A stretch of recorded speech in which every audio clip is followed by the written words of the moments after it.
hindi malaman kung saan napunta. Kaya ngayon sa mga kababayan po natin, sa mga OFW na patuloy na naghihirap para maitaguyod ang kanilang pamilya at nagpapadala ng pera sa bansang Pilipinas. Napakalaki ng tinutulong nila sa bansang ito. Pero ano ang nangyayari? Diba? Walang ginagawa ang gobyerno. Puro abroad. Kaya nasa abroad na naman. Oh. Nasa na yung gold. Walang accountability. Kaya ang sigaw ng bayan, President BBM, bumaba ka na, lumayas ka na, dahil nandito ang mamamayang Pilipino, ang 32 million na bumoto kay Bibi Sara, siya rin ang magpapababa sa'yo at sa mga pamilya mo. Kaya isang sigaw natin,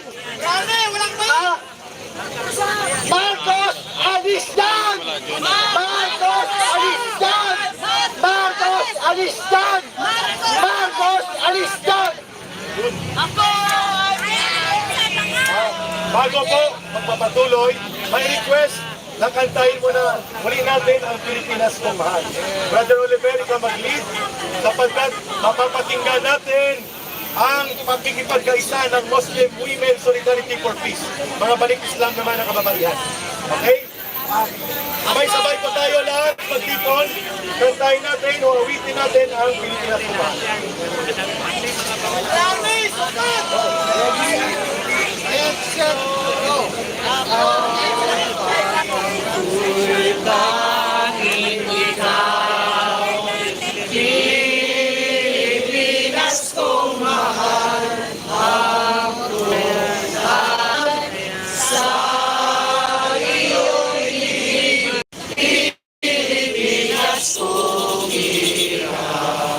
Mabuhay ang Pilipino! Mabuhay! Mabuhay ang mga Muslim!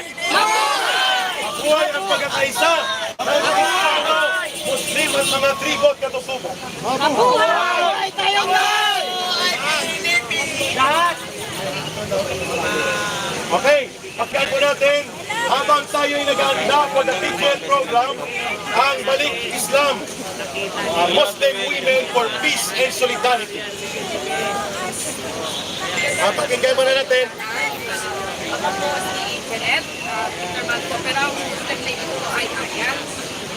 Galing po ako sa Abu Dhabi. Nung umuwi po ako noong 2023. Ano po, panahon po ni Tabay dito. Sa lahat ng presidente, actually dalawa lang ang piloto ko. MPS at si Tabay. So nung nandun ako sa Abu Dhabi, nag-absent ako sa trabaho para lang makapunta. Pero nung panahon na BBM, dahil dinala siya ni Bibi, talagang nakapag-away ako sa Facebook. Andun na yung pinlak ako ng mga kaibigan ko. Pero ngayon, nanonood ako, halos hindi ako natutulog, kaka-update sa lahat ng nangyayari dito. Nag-decide ako today na pumunta from Pampanga, ako lang mag-isa. Hapon na ako umalis eh. Ayaw ko payagan ng mga anak ko, pero kasi nag-aalala, baka mapasok ako dito. Pero pakiramdam ko kailangan, kasi nga yung support financially sa mga vloggers, lahat yata ng vloggers dito halos nagbibigay ako, nag-join ako. Pero parang hindi ako satisfied na nagbibigay lang ako. Kaya sabi nga, di ba, kailangan daw na yung presence natin. Sobrang Pampanga, lumuwas ako kahit na alam ko na at tagal ko na wala dito sa Manila.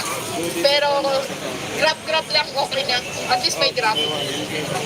So, thank you sa nagbigay sa akin ng rose.